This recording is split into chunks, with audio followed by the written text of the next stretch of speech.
মাঝে মধ্যে যখন তোমার রেগুলার অভ্যেসটার থেকে একটু বদলে যাও, তখন কেমন লাগে বলো তো?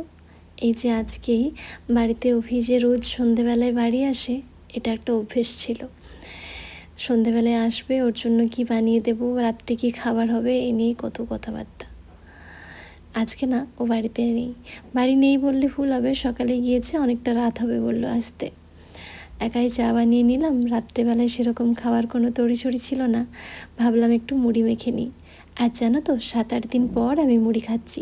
ওই যে টাইমই মেলে না মুড়ি খাওয়ার, আর মুড়ি এরকম না ভালোভাবে মেখে খেলে না খেতে ইচ্ছে করে না। ভাবলাম আজকে একটু সন্ধেবেলায় মুড়ি মেখে, আর না মাথাটা আজকে খুব ধরেছিল। আমার না ওই মাইগ্রেন আছে আর কি, মাঝে মধ্যে একটু পেন হয়। একটু আদা দিয়ে চা করেছিলাম, তারপর বসেছিলাম খেতে। ও মা, তুমি খাবে আর তোমার মেয়ে তোমায় ডিস্টার্ব করবে না, এটা অসম্ভব ব্যাপার। ওর আবার আমার কোলে চাপতে ইচ্ছে হয়েছিল, ওকে একটু ভালোবেসে দিলাম, তারপরও খেলছিল নিচে। তারপর বসলাম আমি একটু আরামে চা খেতে, আর তোমাদের কমেন্টসগুলো না পড়ছিলাম তখন। কথা বলো, বাবার সাথে কথা বলো। বাবাকে ডেকে দাও, বাবাকে ডেকে দাও, বাবাকে ডেকে দাও। ওর বাবা ফোন করেছিল তখন। আর এই যে দেখছো দইটা, এটা দই না কিন্তু, সকালের দুধটা এভাবে নষ্ট হয়ে গিয়েছে। ওই বলেছিল রাত্রেবেলায় আসতে না অনেকটাই সময় লাগবে, মানে ওই 12টা-1টা হবে। এখন বলছে না আমি 9:30 নাগাদ পৌঁছে যাব। তাহলে তো রাত্রের খাবার বাড়িতেই খাবে। আবার সেই তড়িঘড়ি করে খাবার করতে বসলাম। ওই রুটি আর ফ্রিজে না অনেকটাই মটর ভেজানো ছিল, ওই আগের দিন করব বলে না আর করা হয়নি, সেটাই করে দিলাম।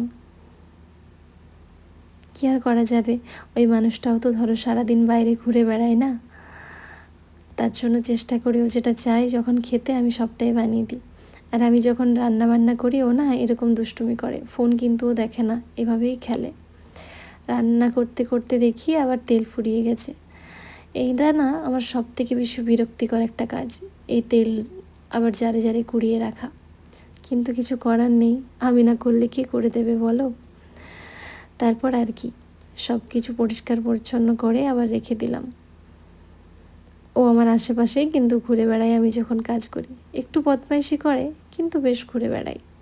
আবার মাঝে মধ্যে আমার ভালোবাসা পেতে ইচ্ছে করে, অ্যাটেনশন পেতে ইচ্ছে করে, আবার কোলে চাপতে ইচ্ছে করে।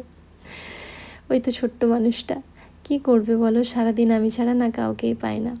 ওর হাত দুটো না ধরে রেখেছি, কারণ একবার যদি হাত ছেড়ে দিই ও গরম কড়াইয়ে হাত দিয়ে দেবে। এই তো তখন প্রায় 9টা 9:30 বেজে গেল, অভি এখনও আসেনি। ভাবলাম চলো ওকে খাইয়ে নিই জলদি করে। আর ওকে খাওয়ানো মানে অনেকটা টাইম, কারণ যেহেতু ফোন দেখে খায় না, ও এভাবেই দুষ্টুমি করতে করতে খেয়ে নেয়। তারপর দেখো ওর বাবা এসে গেল। বাবা এসে গেল মানে মেয়ে পুরো একদম পাল্টে গেল, আর আমাকে ওর একদম প্রয়োজন হবে না, এরপর বাবার আদরে হবে। এই যে দেখছো, বাবা ফ্রেশ হয়ে নিল, তারপর চললো বাবার কোলে আদর। সারাদিনের কত জমানো কথা বকবক করবে, সে ভাষা তুমি বুঝতে পারবে না। আমিও অপেক্ষা করি কখনো বাড়ি ফিরবে, কারণ বাড়ি ফিরলে ও বাচ্চাটাকে ধরে আর মনে হয় সারাদিনের আমি আর একটু ঝাড়া হাত পা হয়ে গেলাম।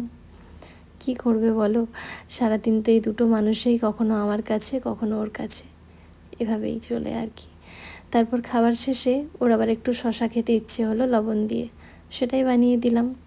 আর জানো তো, ওর এমন একটা অভ্যাস হয়ে গেছে, যে যা খাবে প্রত্যেকটা জিনিস ওকে একবার টেস্ট করে দিতে হবে। মেয়ের জন্য রাত্রেবেলায় তাল মিছরির জল ভিজিয়ে রাখলাম, আর আমিও না কদিন বন্ধ করে দিয়েছিলাম ড্রাই ফ্রুটস খাওয়া, আবার সেটা শুরু করেছি। শরীরটা না হলে না কীরকম একটু দুর্বল হয়ে যাচ্ছে আর কি। তারপর আর কি, স্নান সেরে এলাম রুমে, এসে দেখি এরা এরকম শুরু করেছে। বাবা মেয়ে এদের এরকম চলতেই থাকে। যাই হোক, তোমরা সবাই না খুব ভালো থেকো।